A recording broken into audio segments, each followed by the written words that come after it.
Hey guys, Steven here back with another video, and today I'm going to teach you a really cool graphic design tutorial that I don't think anyone has made so far. So basically I saw this really cool design and I saw actually a bunch of them during this time around when Drake released his new album. There's a guy on Instagram named Deadmon Burns.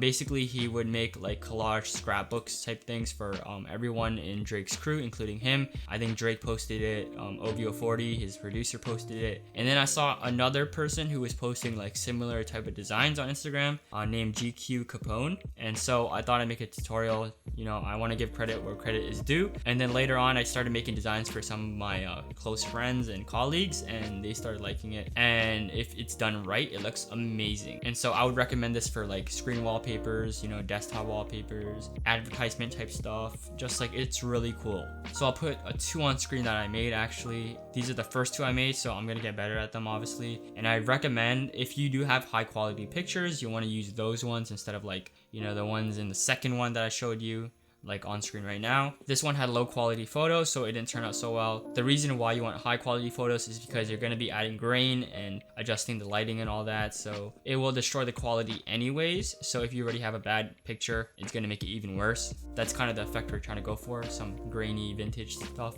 Let's just get straight into the video. Hopefully you guys enjoy. If you do, hit the thumbs up button. Let's get straight into it.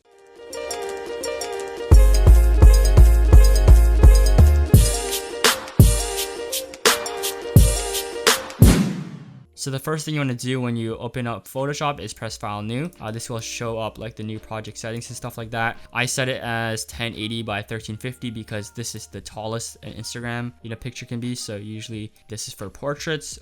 So I want it to take up the most space on my Instagram feed. That's just a little tip I have for you guys. So you want to do that, and then you will end up with this. Now you just want to gather a bunch of photos. So I'll do that right now. So to make it easier for yourself, what you should do is, if you do have Instagram and post a lot of pictures there, you can just take them from there. And so I'm using this website called Insta, so it's probably like download Instagram, but basically you can just copy the URL and then copy and paste it. You don't even have to download the picture. So I'm just gonna take a couple pictures. So this one looks really cool. Copy it. You can press Control C, Control V, obviously, paste it and go. This is how I do it because I don't want to, you know, have them send me pictures and stuff like that. I want to choose the best ones off their Instagram whenever I do work for clients and stuff like that. So I'm gonna resize it. Press Control T and hold Shift.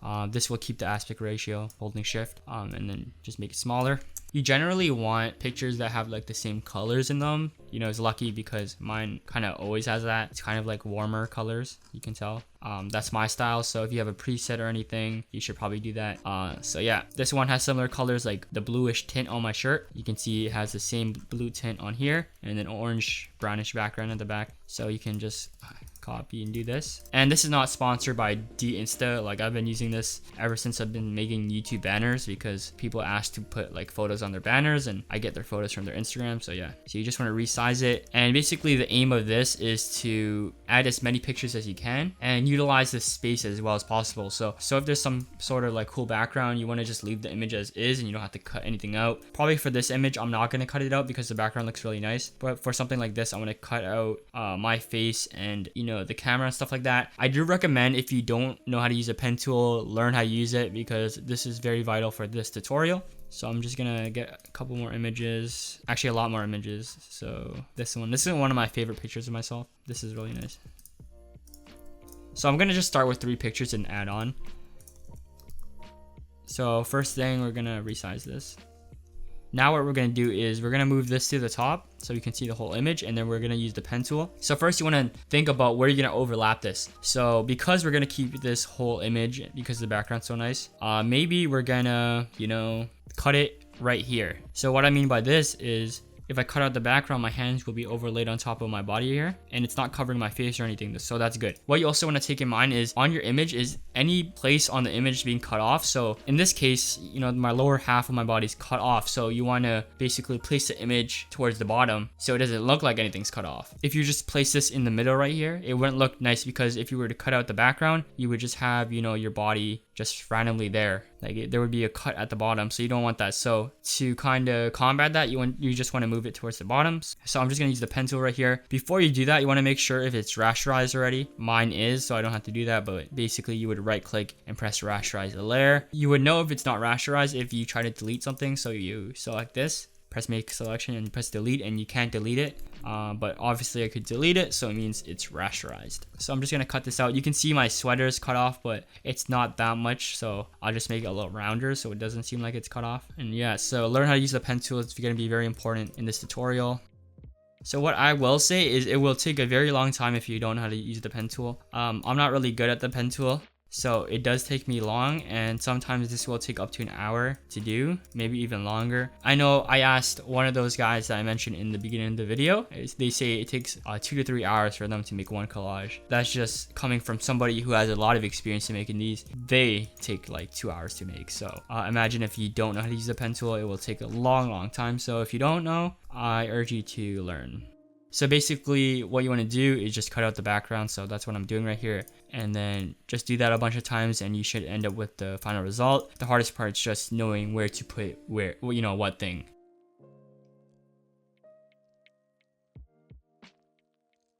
So here we're basically done the first image. So we're just gonna, actually we're not done. It's like, now we're almost done. Let's do this a little rougher so it's here. So basically you just select the outside right here and make selection and delete, and then there you go. You can see it's not that good, there's still a little bit off with this, but it's good. So now we're going to press Ctrl T and then we can move it anywhere. So basically you just want to move it to a place where it's not covering any faces or anything. I can make this bigger, so yeah, there you go. I really like the background on this, so it works out well. And that works. And next we're gonna do our next image. So we're gonna place this on top, but not over this one. This is gonna be on top of everything. You can also leave the background like this as well. But as you can see, these two backgrounds kind of collide. So you want a way to make it look seamless. So we're gonna determine how we're gonna do that. So you can see in this photo right here, there's kind of railings right here, so we can use that to our advantage. So if we lower the opacity of the first one or this one, you can see where to cut off. So we would just cut off where the railings kind of start, and that way it looks natural. And then if we lift the opacity, there you go. It's kind of off. My pen tool skills aren't on point. Make selection, delete. So if you lift it, it's a little bit better, not that much better. I think you would want to cut off up to this point as well because the railings actually start there, not where I showed you. So let's make selection and then delete. And that looks a little bit better. It kind of looks kind of fake, but that's all right, I guess. Maybe we can place another image somewhere here so that it kind of fixes that issue. So we're going to find another photo that has, some cool object. So we're going to use this one. It doesn't have to be your face. It could be anything. So we're going to copy this and paste it, so you can see the bottom left here gets cut off, so you want it to be somewhere in the bottom left. This probably wouldn't work because it's cut off in the wrong spot unless you like reverse it or something. So now we can place it here actually, so that's cool.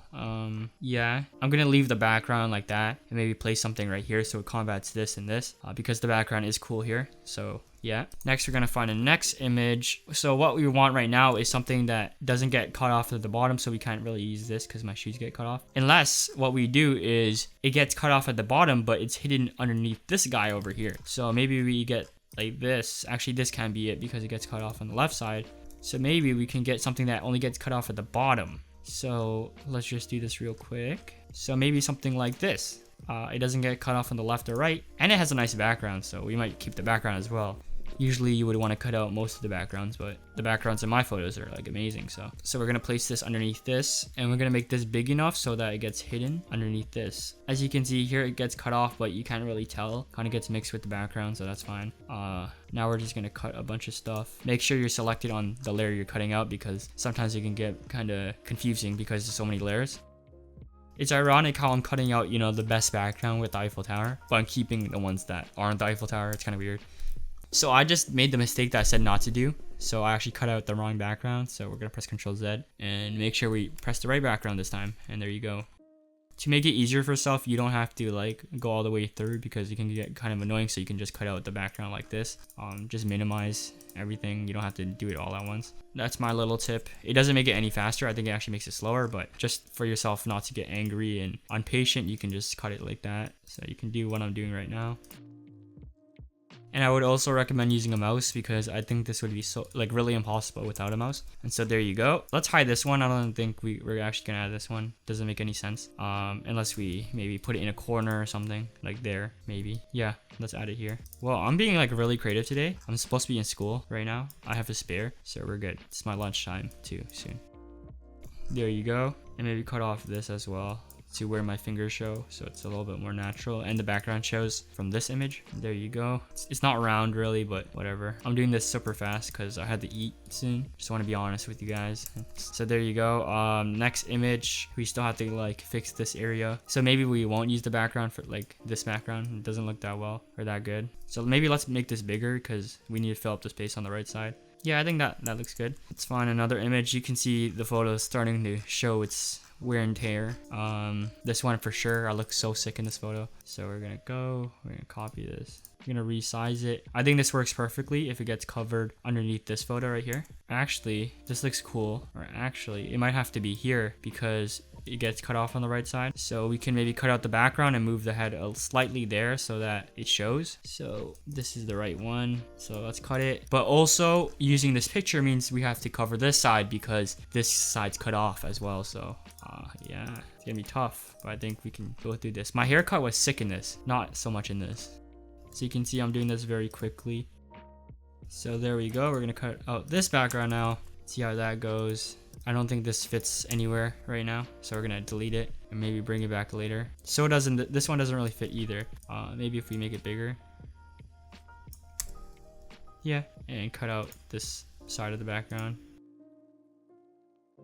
There you go. And I think it's covering this side, which is good and bad. Okay, maybe let's cut off the background on this one as well. So right now we have no backgrounds actually. We started with a bunch of backgrounds and now we don't really have any. This haircut was the best. Yo, my barber did really good on this one. I want my hair like this all the time. It only lasted like 2 weeks. That always happens, you know, you feel good for 2 weeks after you get a haircut, and then after that, you don't feel so good and not so productive. So we're gonna make selection delete, and now we have no background. Actually, we have one right here.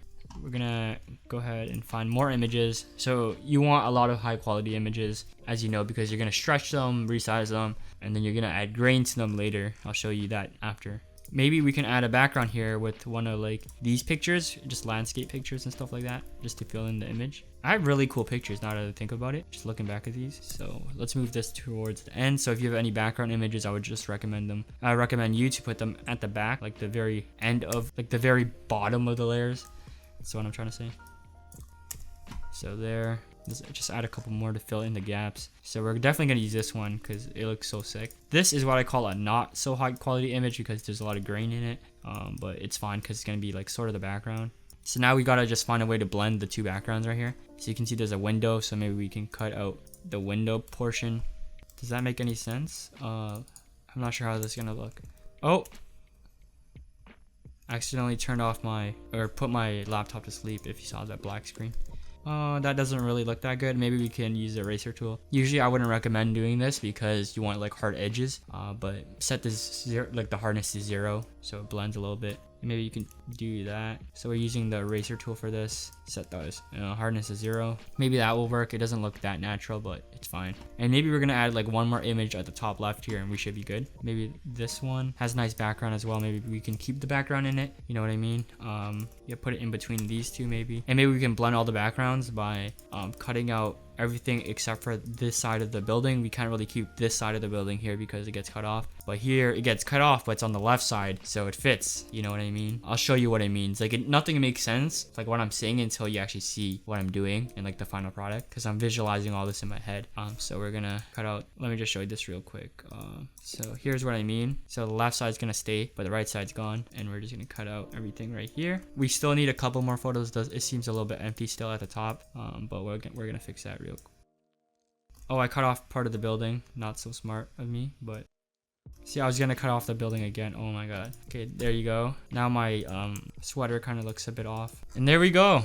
We still have to fill in this background a little bit. Maybe we can move this up. Oh, that might look cool. Maybe you could blend this one as well. Oh, and here you can see the building. You can kind of blend it as well by cutting it a little bit. How are we gonna do this? So it looks like it gets the actual building ends right here. So maybe we can cut it and take out that blue portion. Ooh, and now it looks like an actual building just popping out. That's sick. Okay, the only thing that doesn't look sick is this part. I don't know what. Maybe we should just cut this part of it off. Something like that. I'm not sure what I just did. but it looks fine. We're gonna add something right there. I erased it because there's no point of keeping it there. It doesn't look that natural and stuff. And also you can see a problem here. This gets, it's getting cut off right here. We don't want that. So we're gonna wanna move this one somewhere down here so the cut off part doesn't look so bad. Maybe move it down because, you know, there's still that little gap in space there. Maybe that's good. This spot kind of looks still unfilled because there's a little gap here as well. Maybe we don't need that building in there. Who knows? We still need one more image. Maybe this one work. Maybe it can't be a landscape picture. We have too many backgrounds. Maybe this picture flipped. That's what I'm thinking. Perfect. We wanted to flip it because you can see, I don't know. It wouldn't look good like this. It's too weighted like heavily on the left side. Something like that. I'm debating whether to keep in like the ladder part. Not sure. You just want to go one by one, step by step.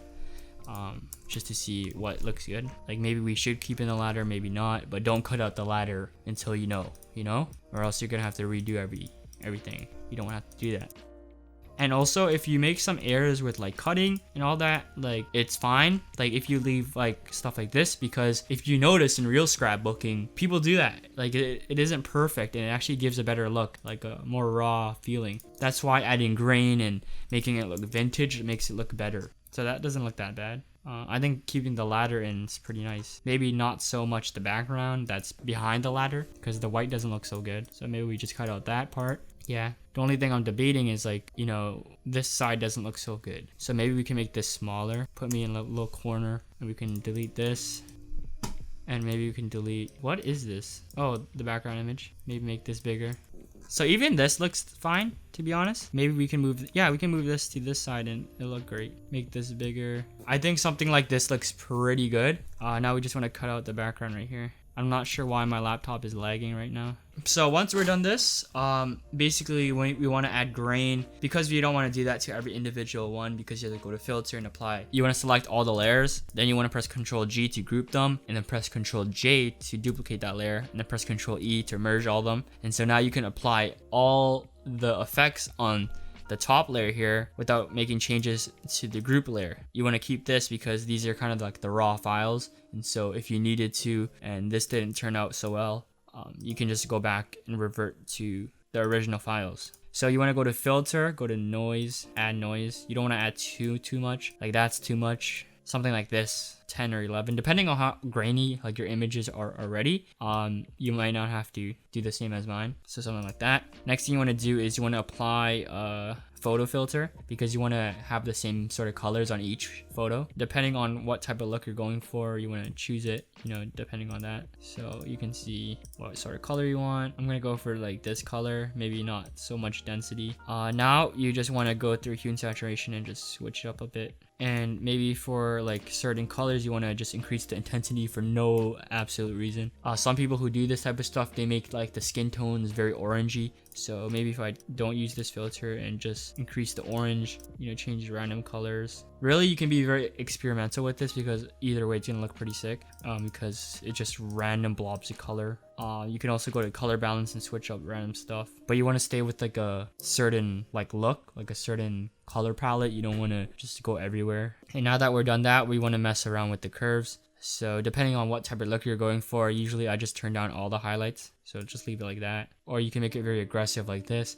If you don't know how to use curves, I would just use brightness and contrast. You can do that as well. It's very similar. You can use vibrance and saturation depending on what type of look you want. If you want a very vibrant thing, then you can increase it vibrance. If you want a very like film vintage look, you can decrease it. So now I'm gonna go through hue and saturation again. So looking at this, it looks really sick. And so I think applying the photo filter makes it look a little bit different, maybe even better, not sure. So what if we add a little orangey look? Yeah, I think it looks better like this. And so we can group these and then you can go ahead and see the before and after. If you don't like it, you can just delete this and then it goes back to normal. You can also add like a sort of texture if you want, so you can go like paper texture or like film texture and you apply like overlays. I won't actually do that. I'll do like dust overlay to make it look a bit older. And you can change the intensity obviously by going to opacity and changing it up. And after that, you're pretty much done. That's pretty sick. I don't know, it's pretty sick. I hope that you guys enjoyed this video. Hopefully it helped you out. If it did, hit the thumbs up button. My name is Steven and I'll see you in the next one.